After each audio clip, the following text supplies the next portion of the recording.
Assalamualaikum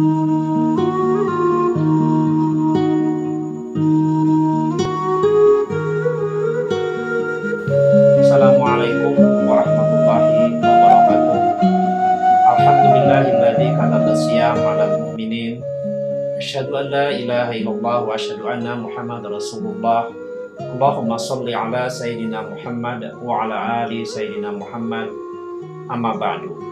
Saudara sekalian, dalam waktu yang sangat berharga dan singkat ini, saya ingin bercerita tentang seorang teman yang pada suatu hari pergi sholat Jumat bersama saya.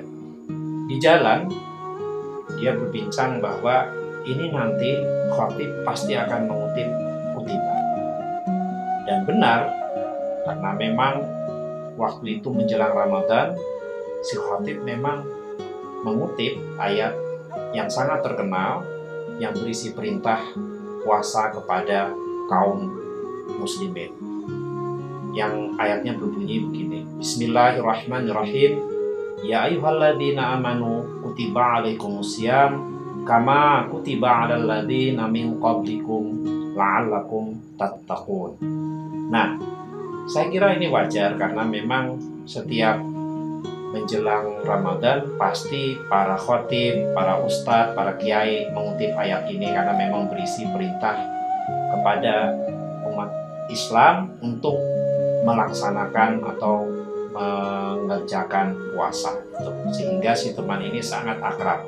Meskipun dia bilang dia sebenarnya agak abangan gitu, tapi karena mungkin tiap tahun jadi dia hafal setidak-tidaknya terjemahannya gitu.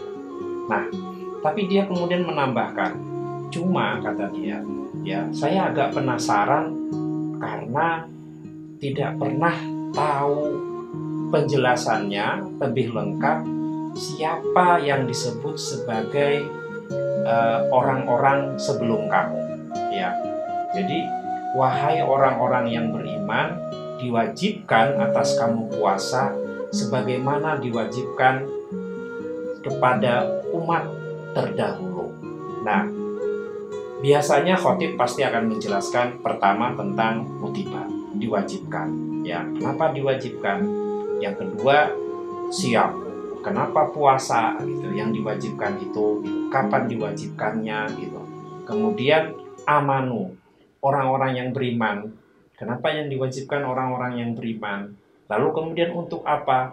Untuk bertakwa. Jadi penjelasannya kira-kira 4 itu ya. Sementara yang ayat berikutnya, bagian ayat terakhir itu, kama kutiba alal ladzina min qablikum, ya, itu bukan ayat terakhir, sebelum sebelum bagian yang terakhir ya, itu jarang dibahas sebagaimana orang-orang yang sebelum kamu. Nah, siapa sih sebelum kamu ini? Ya, jarang ya kita mendengar itu. Nah, tertarik dengan pertanyaan teman ini, saya mencoba membaca sedikit tafsir ya. Jadi bukan dari saya ini, saya mengutip tafsir gitu. Misalnya memang ternyata tafsir Al-Munir misalnya ya, itu tafsir An-Nawawi itu hanya menyebut mereka adalah orang-orang Yahudi gitu ya. Sementara tafsir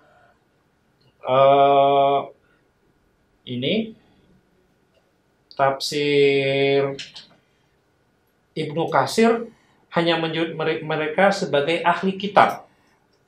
Ya.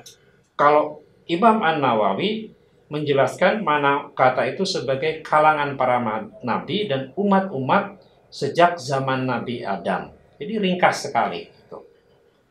Nah, tafsir yang memberi keterangan cukup luas itu adalah tafsir Al-Khazin ya dan Al-Baghawi.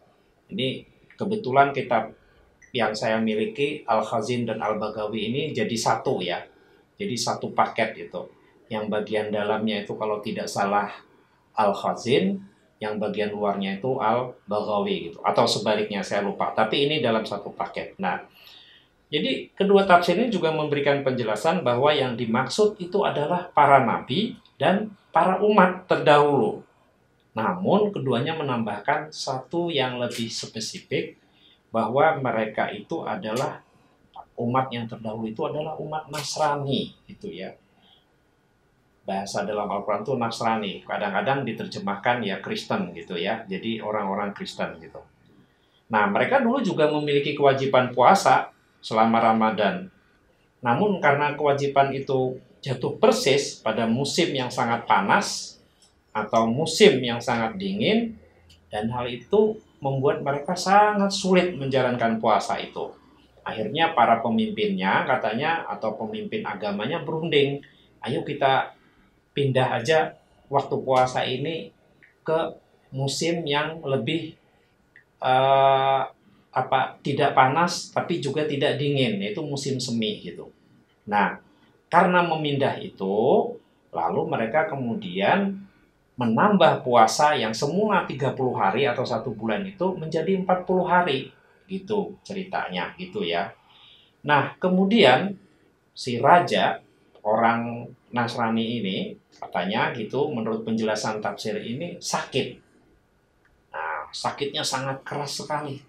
Lalu dia bernazar, kalau nanti saya sembuh dari sakit, saya akan tambah puasa yang semula 40, ya dari 30 jadi 40, itu saya tambah seminggu, jadi 47 hari. Nah, ternyata atas kuasa Allah, si raja ini sembuh. Akhirnya kan puasanya jadi 47 hari gitu. Tetapi kemudian setelah raja ini mangkat, raja ini meninggal, wafat, diganti raja berikutnya. Raja berikutnya kemudian merasa 47 hari itu mungkin tanggung, sudah tambah aja lagi 3 hari menjadi 50 hari. Nah, jadi itu kalau menurut tafsir Al-Khazin dan tafsir Al-Baghawi gitu. Nah, kemudian eh, tafsir Ruhul Ma'ani dan tafsir Ar-Razi, ini tafsir yang eh, memang biasanya sangat luas penjelasannya, juga sama menjelaskan bahwa kurang lebih seperti itu ya. Tetapi kedua tafsir ini memiliki keterangan tambahan bahwa selain umat Nasrani, yang dimaksud itu juga adalah umat Yahudi. Jadi bukan Nasrani saja, tapi Yahudi. Hanya saja kalau menurut dua tafsir ini, kemudian mereka meninggalkan kewajiban puasa yang 50 hari itu tadi ya, yang negosiasi dengan Tuhan tadi, lalu hanya menjadikannya 1 hari dalam setahun, dan itu kata mereka adalah hari ketika Fir'aun ditenggelamkan di Laut Merah. Nah, tapi ini katanya ini dibantah oleh Nabi Muhammad, karena yang mereka maksud itu sebenarnya adalah hari Asyura. Jadi ini ya, yang jelas bahwa umat-umat terdahulu itu juga melaksanakan puasa. Ya, tadi ada sedikit penjelasan puasanya itu, dan itu puasanya dilakukan di mulainya itu di akhir malam, yang mungkin sekitar jam 11-an, jam 12-an, dan berakhir di malam berikutnya. Jadi hampir 24 jam. Penyebutan ini saya kira menunjukkan bahwa memang Islam memiliki hubungan dengan agama-agama terdahulu, dan sebagaimana kita tahu memang Islam menyatakan melanjutkan ajaran-ajaran yang terdahulu, meninggalkan yang dianggap tidak relevan, yang menyimpang, dan mengoreksi yang salah dan meluruskan yang menyimpang. Kan begitu ya di ayat lain gitu. Nah, yang menarik, saudara sekalian, adalah penjelasan Syekh Quraisy Shihab di dalam tafsirnya Al-Misbah. Karena saya kira atau sependek pengetahuan saya, tafsir ini menjelaskan lebih luas mengenai kata orang-orang yang sebelum kamu ini. Menurut beliau, pakar-pakar agama menyebutkan bahwa orang-orang Mesir kuno pun sebelum mereka mengenal agama-agama Samawi telah mengenal puasa. Jadi bukan lagi Kristen dan Yahudi ya, tapi juga orang Mesir kuno pun mengenal puasa. Dari mereka praktik puasa beralih kepada orang-orang Yunani dan Romawi. Nah, puasa juga dikenal dalam agama-agama penyembah binatang. Juga di kalangan agama Buddha, Yahudi, dan tentu saja ya tadi Yahudi dan Kristen kan juga sudah disebut ya. Nah, Syekh Quraisy Shihab mengutip kitab Al-Fahrasat karya Ibnu Nadim yang menyebutkan bahwa agama para penyembah binatang berpuasa selama 30 hari setahun. Ada pula puasa sunnah sebanyak 16 hari dan ada juga yang 27 hari. Puasa mereka itu katanya merupakan penghormatan kepada bulan, juga kepada bintang Mars, mungkin planet Mars maksudnya ya, yang mereka percaya sebagai bintang nasib, dan juga kepada matahari. Sementara umat Buddha mengenal puasa sejak terbit sampai terbenamnya matahari. Mereka melakukan puasa 4 hari dalam sebulan yang mereka namakan Uposatha pada hari-hari pertama ke-9, ke-15, dan ke-20. Nah, kalau orang Yahudi mengenal puasa selama 40 hari. Bahkan dikenal beberapa macam puasa yang dianjurkan bagi penganut agama Yahudi ini yang khusus untuk mengenang para nabi atau peristiwa-peristiwa penting dalam sejarah mereka. Nah, agama Kristen juga demikian.